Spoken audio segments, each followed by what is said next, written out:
Who doesn't love a good lake? And better yet, a lake just outside Boston in the middle of town, right off the highway. I present you Lake Quannapowitt, right in the middle of Wakefield. A lake with a path that runs completely around the perimeter of it, over 3 miles in total. Not to mention a spot you won't be lonely at, especially if you come later in the day as people get out of work and wind down their days. Your experience with the lake really depends on what side of the lake you're on. Personally, I strongly favor the east side of the lake, which runs along Main Street. First off, the view of the lake you get is priceless. Just look at this, sailboats, the sun reflecting off the lake, Jordan's furniture looming in the distance. How can you beat it? You can't. And if you want to avoid the pounding of the concrete sidewalk, you've got dirt paths that run along either side of it. Always a plus. The street also has a massive shoulder for bikes and runners. Nice scenery, plenty of space, home run all around. Now, as for the surface overall, it's mostly pavement and sidewalk, with a few stone dust spots mixed in. When you get up to the top of Main Street, you got a Cumberland's, this gingerbread construction spot I've heard great things about over the years, along with the honeydew donuts. Good place to grab a snack, get in a stretch post-run, post-workout, maybe even sit and watch people lose their minds trying to merge on and off the highway. Now at this point, you start to lose the lake a little bit. You go down this path where the lake peeks through the trees and brush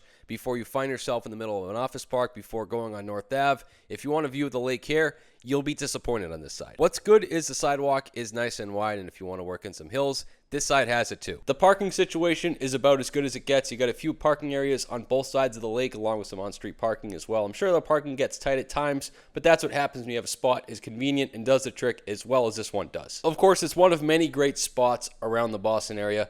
Let me know which one I got to hit up next.